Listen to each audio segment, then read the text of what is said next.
got obliterated. Twice you got hurt. Isn't it time to go? Move away? Leave. For what's the point of you staying here? And he gave an answer which touched everybody's heart. He said, when I come to clean and I see the iron bullets inside the fridge, when I see the nails that were inside the packs of snacks that I had, I knew that this was meant to be in the heart of the body of a child, a woman, or a man. If my shop served its purpose of protecting human life, then I have done what God asked me to do. And I will come tomorrow and reopen in a matter of hours, because I am there and I am there to stay. He's not even religious. But the power of faith. The power of faith. So where is the solution in this turbulent region? Where is the solution? What is the hope we see in the horizon? Do we see hope? The image I give you of Israel is a bleak image, but make no mistake, Israel is an incredibly optimistic country. It's a smiling nation with incredible vibrance to it. As I go there, one of the most interesting remarks I got was from my children. When I asked them, do you want to come with me to the airport before I go on this tour? So having gone back to Israel in August 2010, after a 6-year stay around the world on behalf of Israel, they looked at me and said, Dad, we think we're going to stay home this time. Why? Don't you want to come with Daddy to the airport? Oh, what if you put us in a bag and take us? We want to stay here. We love it here. We don't want to go. You know, we'd come with you for a visit, but only if you promise you're not going to go there to stay. They already know what the life of a diplomat is. Israel has so much to offer to the world. When I was a consul in Los Angeles, we hosted a delegation from the entertainment industry. Hollywood people.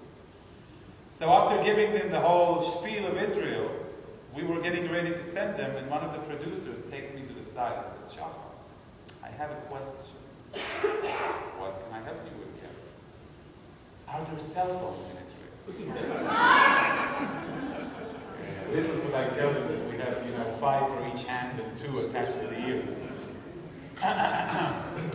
So I looked at him and I smiled.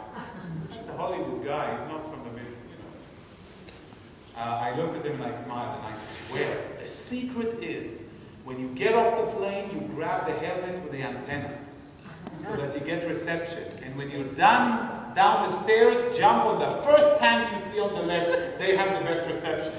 By then it was shaking. Really? I said, no.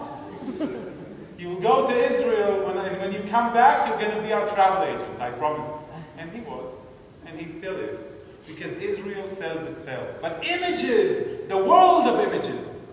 What did I know about America before coming here? The first time I saw America, for real, was May 2008.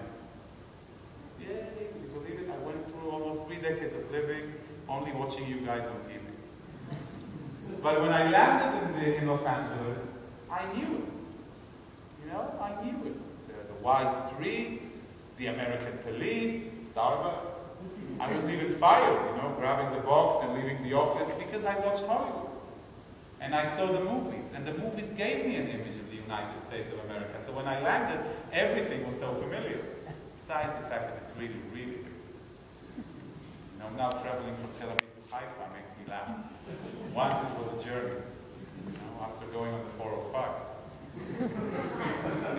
But it was familiar to me. I went to speak in Beverly Hills High. I did it last year as a consul. I did it last week as a visiting individual diplomat. And to them I also said, about hundreds of high schoolers, trying to entertain them during their lunch break. Talk about a tough job. And I told them, even not having been here, not even once, I know you. Each and every one of you. I know your lives, I know your faculty, I know your clients. Because I watched Beverly Hills 90210. It gave me the story of Beverly Hills. What did I know when I first was posted in Nairobi? I studied Arabic in high school. I thought that may come in handy in an area like the Middle East. Just for street signs, you never know. Drive around Jerusalem, you end up in Bethlehem, you want to know what to say. Don't get caught unprepared. So coming to the ministry, I was sure I'm going to be posted to Jordan or Cairo or who knows where. And I'm exciting job, even though I really wanted to see another part of the world. So, knowing Arabic, I wasn't surprised that I was appointed to Nairobi, Kenya. Because you never know what's the origin. Swahili originally was the language of the slaves. I'm trying to rationalize a bureaucracy. And arriving in Nairobi, what did I know about Kenya? I didn't know anything. I expected, the pamphlets on KLM. With the kids, with a puffed stomach, with the bags, piles of straw flying in the wind, the desert. I didn't know anything. That's what I was told by aid agencies and others. And I landed in this gorgeous city. It's green. The temperature is amazing. It has a lot of rainfall and a lot of smiley people. Yes, they have problems. Yes, they suffer from corruption or issues of infrastructure. So what? We all have our issues. But I found optimism and love and caring and good people that I connected to immediately. And I carry Nairobi with me wherever I go. So what do people know about Israel? What do people feel about Israel? I have to tell you. If I were in San Francisco or elsewhere, just watching what's told about Israel in the news, I would also imagine that, behind me I have a small tail. That I'm nothing but a machine controlled by Jerusalem with a helmet of command telling you people what they're actually saying. Because I can't really feel towards such a country, right? A country which is responsible for so much evil in the world. A country which is the source of all evil in the world. Because I don't know any better. Because the stories that I carry with me about Israel, the beautiful Israel that reach out to the developing nations of the world. I don't know, have you heard the name Mashal? What is Mashal? Right? Mashal. It's not Moshal. It's Mashal. And this is the initials for Israel Center of International Cooperation, working under the Israeli Foreign Ministry. It's working on sharing the Israeli know-how with the world because we have an idea, a slight one, about coping with desert climate and handling water issues.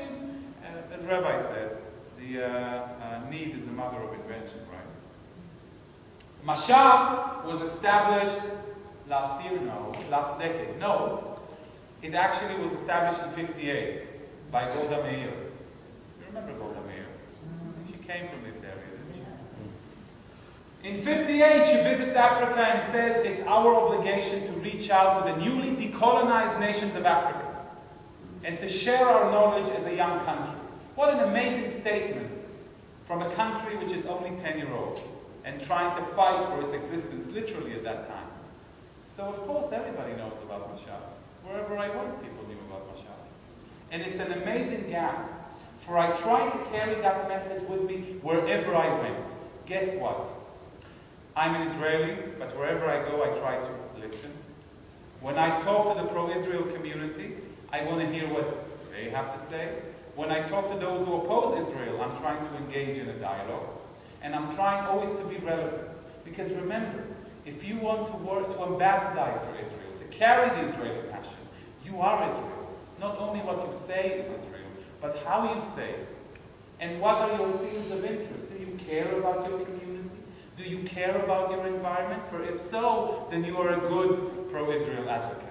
Because being an advocate for Israel doesn't necessarily mean you have to carry the quantities of Qassam missiles which landed in Sderot. For you have to create a dialogue and the caring of the people that you are interacting with. After Kaz-led operation, Jerusalem calls. It's very romantic to be a diplomat. They cable me, the horse with the scroll, and I open the scroll and I see, Shachar, you need to go out to the campuses and speak of Israel. Represent Israel, carry our message to the world. Okay, that would be a different job than what I do every day. I was supposed to talk about Kaz-led, but I thought, let's be wise. I called a good friend of mine. I live next to her family in Nairobi, the Kenyan Consul General. And I told her, Mary, let's go on campus. You and me hand in hand. My wife doesn't mind. Like, what do you have in mind? I said, let's do a session for February's Black History Month about Israel and Africa from a personal perspective. Oh, really? What do you want me to say? Mary asked. You know what? I'll do half an hour about Kenya because I was there, and you do half an hour about Israel. Oh, what will I say? Oh, don't worry. I'll come to your office. I'll brief you. I'll give you all of the CDs. But you know what to say. That